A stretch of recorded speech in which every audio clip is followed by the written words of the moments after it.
Hai Sobat Rebahan, selamat datang di channel hiburan kabar bahan. Admin akan membacakan kelanjutan sebuah cerita novel yang sangat seru, yang sangat menghibur, yang sangat layak untuk diikuti dari awal hingga akhir. Sebuah cerita novel yang berjudul The Story of Yi Chen. Tetapi sebelum melanjutkannya, pastikan kalian sudah subscribe channel ini dan aktifkan lonceng notifikasinya agar tidak ketinggalan jika admin upload video terbaru. Jika kalian menyukai cerita seperti ini, jangan lupa like, jika berkenan share juga ke teman-teman lainnya, agar teman-teman lainnya juga mendapatkan informasi dan hiburan di channel ini. Baik, kita lanjutkan di part ke 534 bertepatan dengan bab ke 2585. Pesawat Concorde panjang lepas landas dari Bandara Internasional Beirut, ibu kota Lebanon. Pesawat terbang ke Tiongkok dengan kecepatan maksimal. Di dalam pesawat, He Ji-kyu yang duduk dekat jendela melihat keluar dengan bingung. Hingga saat ini, dia masih merasa apa yang dialami 1 jam lebih yang lalu adalah mimpi. Tapi dia diam-diam memperhatikan Yi Chen yang sedang memejamkan mata. Matanya tidak jauh darinya, lalu merasa kalau semua ini bukan mimpi, melainkan kenyataan. He Ji-kyu merasa bersyukur karena Yi Chen masuk ke Surya seorang diri dan menyelamatkannya, tapi juga merasa bersalah. Dia merasa dirinya yang telah belajar bertahun-tahun serta telah mempelajari ekonomi dan keuangan, tapi pada akhirnya dirinya yang begitu naif bahkan tidak bisa melihat sifat manusia. Pada awalnya dia begitu dirinya sangat memalukan karena meninggalkan teman-temannya, tapi jika dipikirkan sekarang, dirinya yang telah bersalah karena membantu mereka. Di mata mereka lebih berharap dia menemani mereka mati daripada dirinya memiliki kesempatan hidup. Sedangkan mereka yang awalnya ada kesempatan hidup hilang karena kesombongan mereka. Akibatnya mereka menyia-nyiakan kesempatan lalu merasa marah karena dia bisa memiliki kesempatan untuk pergi. Orang seperti itu membuatnya merasa sifat manusia sangat jahat. Ketika memikirkan ini, dia berdiri dari tempat duduknya lalu duduk di sebelah Yi Chen. Yi Chen membuka matanya yang sedang dipejamkan saat merasakan seorang duduk di sebelahnya. Dia melihat He Ji-kyu dan bertanya sambil tersenyum padanya, "Kenapa kamu tidak istirahat di pesawat?" He Ji-kyu berkata dengan malu, "Hatiku merasa kacau. Aku juga tidak bisa tidur." Setelah itu dia melihat Yi Chen dan canggung. "Tuan Yi, maaf atas kejadian hari ini." Yi Chen tersenyum. "Kamu mengatakan hal tentang beberapa temanmu itu?"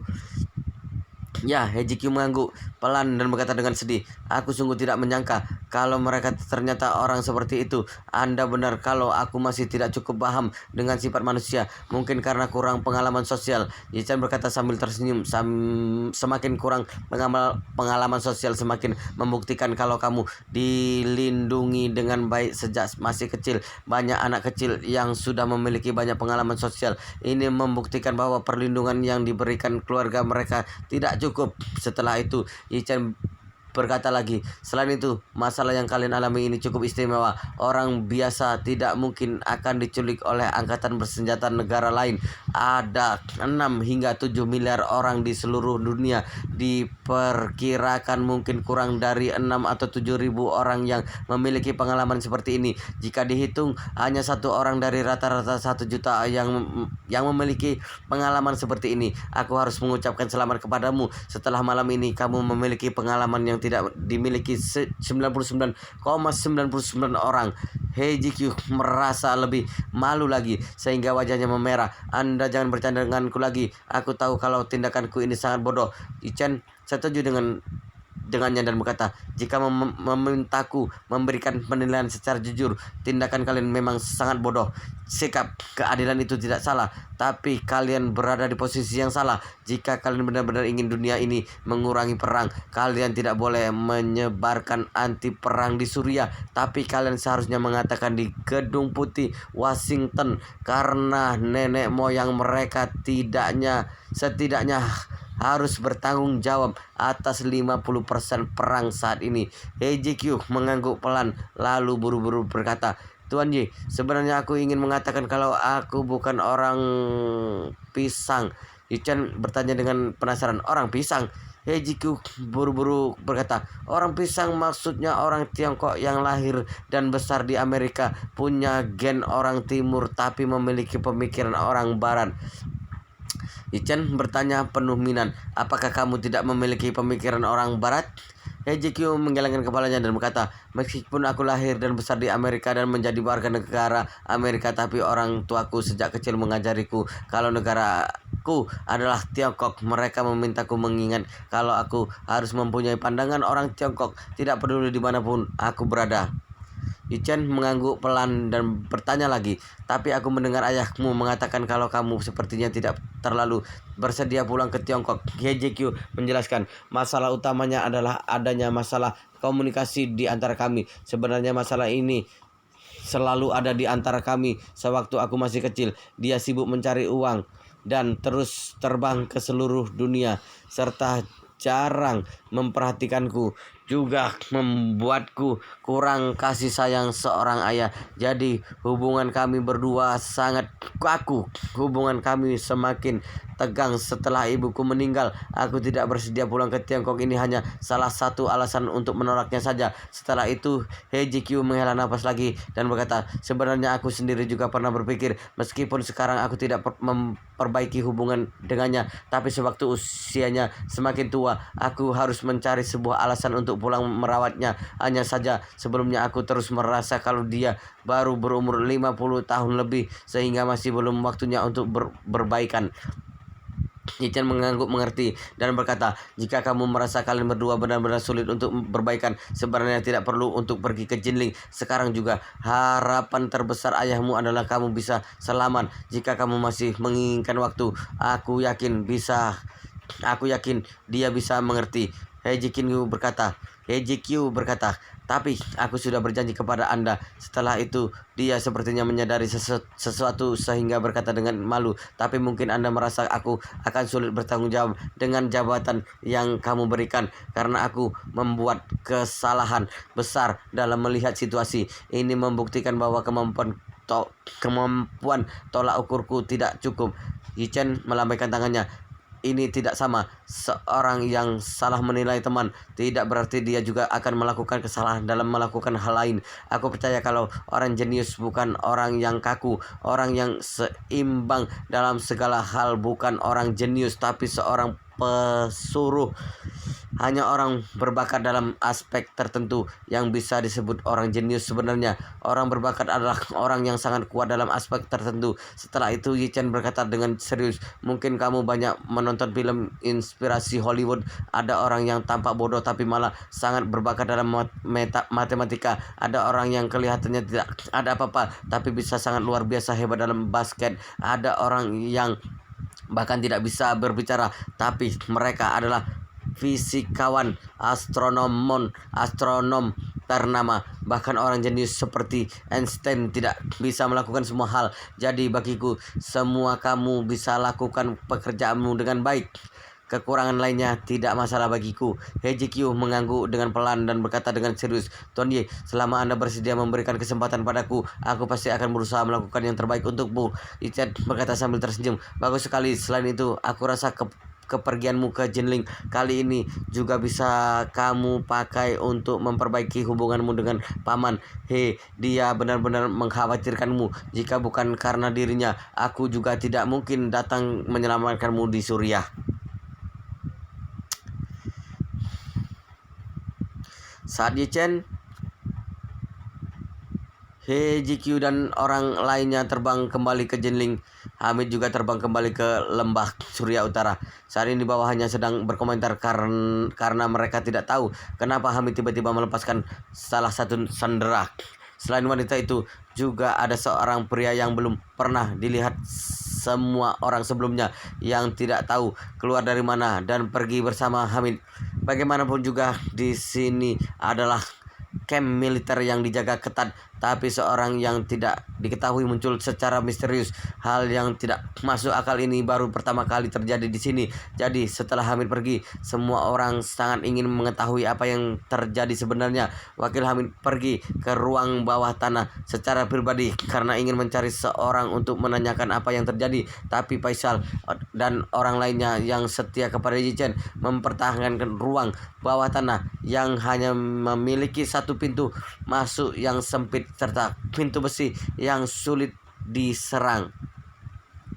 Wakil Komandan tidak menyangka Faisal akan berkhianat sehingga hanya bisa meledakkan tempat itu dengan bom. Tapi saat memikirkan kalau masih ada 7 orang sandera yang mungkin bisa ditukarkan dengan uang, maka dia melupakan keinginan itu untuk sementara waktu. Tapi dia tahu meskipun ruang bawah tanah sulit diserang, tapi di sana merupakan jalan buntu. Jadi Faisal akan menyerah selama menjaga pintu keluar. Kemudian dia segera mengerahkan hampir 100 orang pasukan bersenjata menjaga pintu keluar ruang bawah tanah untuk memastikan siapa saja yang keluar dari sana pasti akan hancur ditembak. Pasti akan hancur tertembak. Tepat pada saat ini terdengar suara deru helikopter dari atas langit yang membuat semua orang panik. Semua orang tahu kalau itu adalah helikopter yang dipakai oleh Hamid tadi. Tapi semua orang tidak tahu apakah Hamid akan keluar dari helikopter ini saat mendarat nanti. Helikopter perlahan mendarat saat wakil Hamid melihat helikopter akan mendarat di halaman. Dia segera berkata kepada para prajuritnya, "Semuanya cepat minggir, berikan tempat mendarat untuk helikopter." Para prajurit yang memenuhi lapangan segera minggir dan memberikan sebuah tempat yang luas. Selanjutnya helikopter bertahan mendarat. Setelah pesawat mendarat, kabin terbuka dan Hamid langsung melompat dari dalam. Dia bertanya saat melihat formasi besar, "Apa yang kalian lakukan?"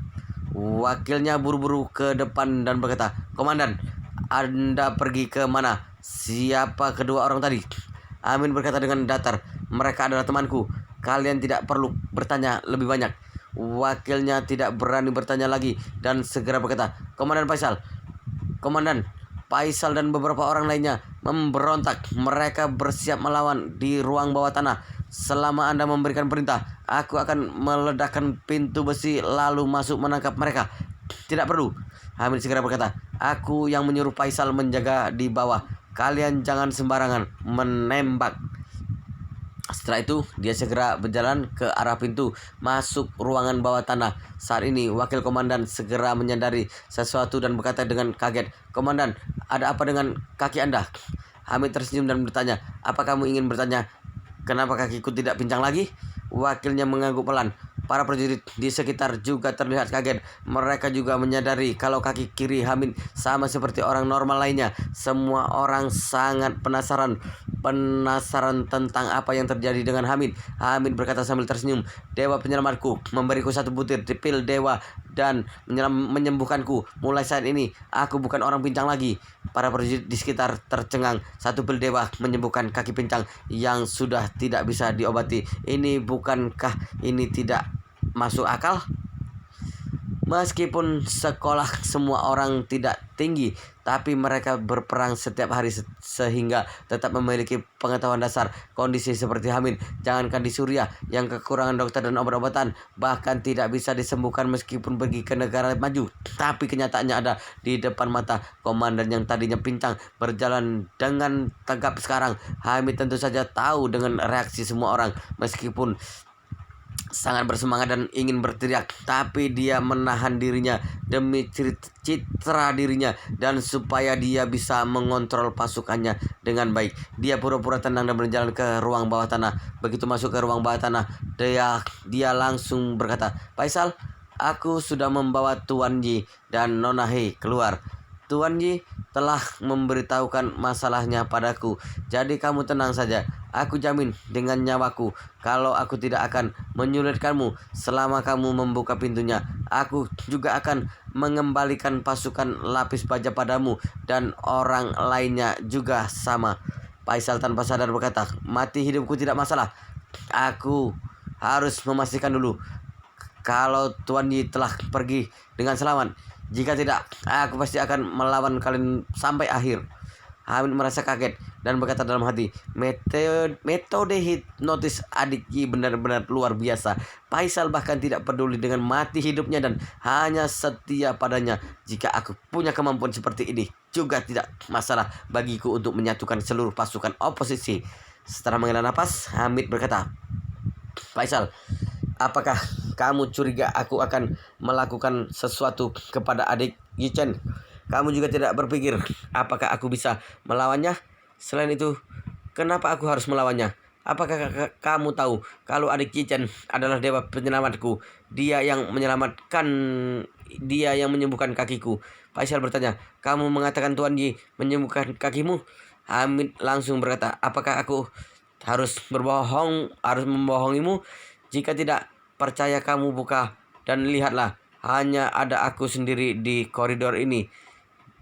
Beberapa saat kemudian sebuah celah kecil terlihat di pintu besi dan Faisal melihat melalui celah itu. Dia menemukan kalau hanya Hamid sendiri di koridor dengan tangan kosong dan tidak membawa senjata apapun. Jadi Faisal bernapas lega dan bertanya, apakah kata-katamu tadi benar? Hamid mengangkat kedua tangan ke atas lalu berjalan turun ke bawah dengan perlahan sambil berkata, kamu lihat sendiri, bukankah kedua kakiku telah sembuh? Faisal sangat kaget. Karena masih ada hipnotis, maka dia langsung mengutarakan rasa kagumnya. Mungkin di dunia ini hanya Tuan Yi yang bisa melakukan hal ini. Hamid mengangguk dan bertanya padanya, jadi kamu percaya dengan kata-kataku? Faisal berkata, aku percaya. Setelah itu dia langsung membuka pintu dan berkata, Komandan Hamid, semoga kamu bisa menepati janji. Hamid berkata dengan serius, tenang saja, aku pasti akan melakukannya. Setelah itu dia masuk ke ruang bawah tanah dan menunjuk pintu besi di dalam ruang tanah itu, lalu berkata, Faisal, aku tahu kamu setia kepada adik Yichen, tapi sebelum adik Yichen kembali atau sebelum dia memberikan perhatian kepadamu, aku harap kamu bisa melakukan apa yang menjadi tugasmu. Faisal mengangguk dan berkata, baik Komandan Hamid. Baik, Hamid menunjuk pintu dan memberikan perintah, buka pintu itu. Faisal tidak mengatakan apa-apa dan langsung membuka pintu besi. Hamid berjalan masuk dan ketujuh orang di dalam sudah sangat ketakutan. Satu persatu memohon diampuni. Hamid melihat ketujuh orang ini dan berkata dengan dingin, pertama-tama aku ingin mengucapkan selamat kepada kalian karena aku telah setuju kepada adik Yichen untuk membiarkan kalian hidup. Ketujuh orang ini langsung menangis bahagia setelah mendengarnya. Pemuda India menangis dan bertanya, Komandan, kapan kamu bisa melepaskan kami kembali? Kembali? Hamid mengayunkan tangan. Tidak.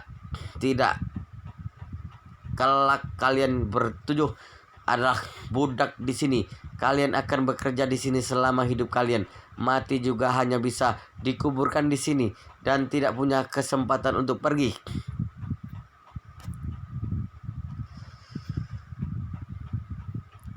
Kata-kata Hamid membuat ketujuh orang yang bisa disebut sebagai anak manja ini seperti disambar petir dan merasa seluruh dunia seperti runtuh saat itu juga. Tujuan pembuatan film dokumenter mereka di Suriah sangat berbeda dengan HGQ.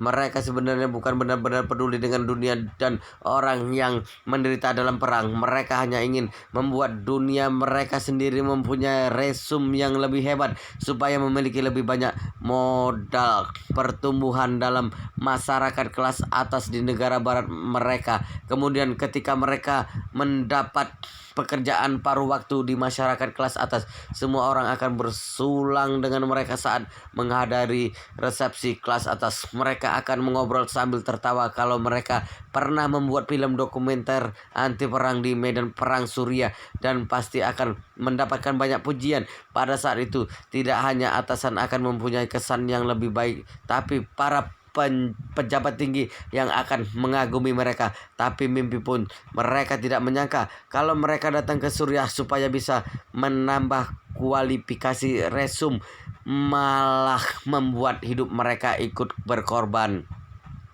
Ketika memikirkan mereka akan menjadi budak selamanya di sini, ketujuh orang ini langsung menangis kencang. Hamid bertanya dengan dingin saat melihat ketujuh orang ini menangis histeris. Kenapa menangis? Apakah kalian tidak berpikir akan ada hari seperti ini sewaktu datang ke Suriah? Di antara ketujuh orang ini, pemuda India berkata sambil menangis, kami datang ke sini untuk mengisi resume dan tidak menyangka akan bahaya seperti ini. Komandan Hamid, tolong lepaskan kami. Kami hanya bisa sekolah dan tidak bisa melakukan apa-apa. Tidak berguna juga kalau Anda membuat kami tinggal di sini. Orang-orang lainnya juga ikut menangis dan memohon. Bagi mereka harus berjuang keras selama ada kesempatan. Tapi Hamid tidak memberi mereka harapan sama sekali dan berkata dengan dingin, "Mulai besok semua laki-laki membersihkan toilet dan wanita mengembalakan sapi dan kambing bekerja selama 16 jam sehari. Aku akan meminta orang untuk mengawasi kalian.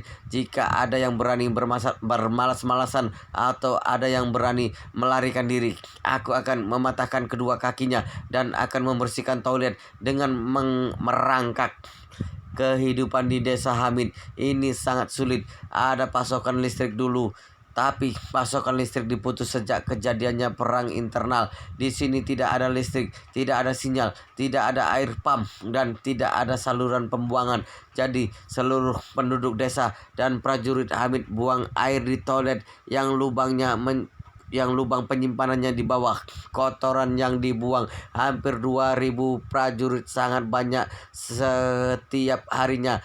Para prajurit awalnya bergantian membersihkan toilet dan membuang kotoran keluar dari desa. Tapi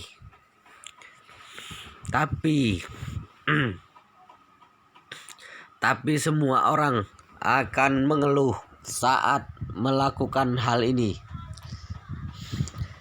Jadi Hamid tanpa ragu mengatur kelima laki-laki untuk membersihkan toilet. Jadi Hamid tanpa ragu mengatur kelima laki-laki untuk membersihkan toilet dan membuang kotoran. Selama bisa memeras kelima orang ini, maka para prajuritnya tidak perlu lagi melakukan pekerjaan kotor seperti ini ke depannya. Setelah kelima orang ini mendengarnya, mereka hampir memiliki keinginan untuk mati. Ketika memikirkan setiap hari harus membersihkan kotoran hampir 2000 orang dan membersihkan toilet yang mereka pakai, kelima orang ini merasa hidup mereka telah musnah. Karena Hamid telah mengatakan kalau akan membiarkan mereka menjadi budak selamanya di sini dan tidak boleh pergi sampai mati. Ini juga berarti selama mereka masih hidup, maka mereka akan membersihkan toilet dan membuang kotoran setiap harinya tanpa akhir. Apakah ada yang lebih tragis dari hal ini? Beberapa orang itu teringat dengan Yichen. Mereka merasa marah dan juga kesal. Wow, luar biasa sekali guys, ceritanya sangat seru, sangat menghibur, sangat membuat kita penasaran jika tidak mau tahu cerita kelanjutannya. Tetapi sepertinya di bab ini sampai di sini dulu dan kita akan lanjutkan di bab berikutnya, di part berikutnya. Pastikan kalian sudah subscribe channel ini dan aktifkan lonceng notifikasinya agar tidak ketinggalan jika admin upload video terbaru. Jika kalian menyukai cerita seperti ini, jangan lupa like. Jika berkenan, share juga ke teman-teman lainnya agar teman-teman lainnya juga mengetahui channel ini, hiburan di sini. Baik, kita lanjutkan di bab berikutnya di video selanjutnya.